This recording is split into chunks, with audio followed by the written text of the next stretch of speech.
Weeks, months, sometimes years. That's how long some New Orleanians say their streets have been torn up and under construction. And in many cases, they say they go weeks or months without seeing any workers. And tonight, city leaders tell us they've got a plan to tackle this problem head on. Meg Gatto explains in this Fox 8 Defenders investigation.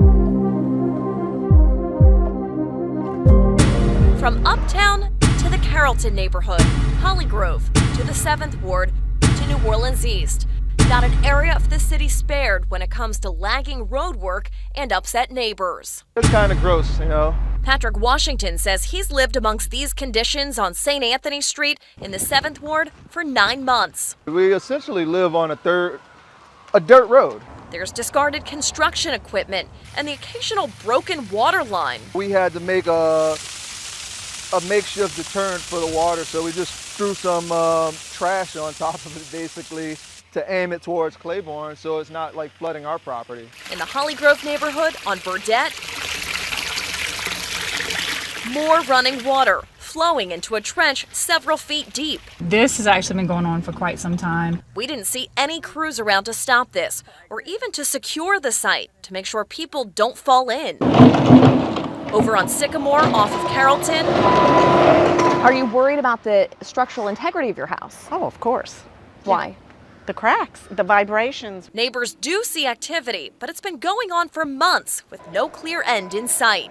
It's enough to make you leave. Across New Orleans, frustrations reach a boiling point over all these road construction projects funded by FEMA. But I will tell you, I do see these types of scenes in the city where no one is there. It's ridiculous, like a lot of things with the city government here. It appears that there's no accountability for the work that's done anymore.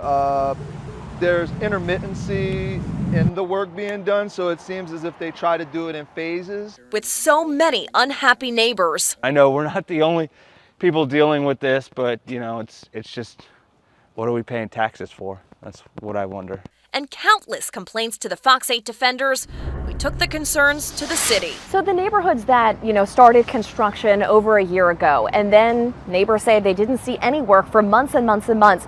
Why is that the contractors didn't come back and finish those sites for so long? Well, it's multiple reasons. Sometimes it's a coordination with sewer and water board. Maybe it's a sewer line that needs repair and they have to bring their field crews in.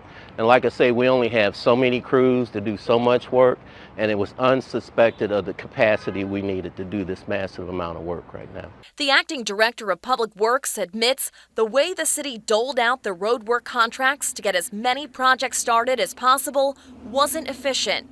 All of this work is part of a massive $2 billion FEMA-funded infrastructure project. In some cases, crews are doing complete overhauls of roads and the utilities underneath. We recognize that this way of putting our contracts out has brought a lot of challenges and a lot of hardship for residents, so we are doing things differently. We are learning from our mistakes. The new plan? I'm going to take a time out, finish these neighborhoods before we move forward. I'm personally invested in this right now. Bottom line, the city says contractors may have taken on too much work too soon. There are over 2,800 city blocks under construction right now. This map provided to us by the city shows the sheer scope of the project. The areas in red are all being worked on. Plus, we've got surprises of gas pipes, utility pipes, utilities running through that are not on design. So when we designed the projects 2 years ago and we start construction, these are the unforeseen elements that we run, and we have to build conflicts around them. And like the rest of the country, finding workers is an issue. The workforce is a problem now. I mean, McDonald's can't get enough folks to work. Despite the headaches residents are dealing with, This negligence just it doesn't produce a good environment for those who live in these neighborhoods. the head of infrastructure for the city stresses this work needs to be done, and the time is now. The infrastructure is crumbling right under our feet. People that had long-term construction going, a year or two, sometimes close to 3, are frustrated right now. But when that neighborhood is complete, the frustrated people will be people in neighborhoods that didn't get the work done. Joe Threat says despite another $1 billion on the table, that's still not enough money to fix every neighborhood that needs it. That's why he's lobbying for even more. But with lessons learned from this project, he hopes to make future roadwork initiatives much more seamless. He explains to the people who've seen sporadic work on their streets for months, there is an end in sight. So I'm confident we're going to close these projects, and I'm confident we're going to move forward. Meg Gatto, Fox 8, Local First. Another issue that's been holding up these construction projects, when crews discover surprises under the street, as Joe Threat calls them, contractors will often need more money to do more extensive work. That takes time and potential legal intervention to then agree to new terms of a deal. If you want an update on the road work in your neighborhood, check out roadwork.nola.gov. Every road construction project is listed there. If you've got a consumer issue, call the Fox 8 Defender staff with volunteers from the National Council of Jewish Women or the NCJW, or fill out our online complaint form.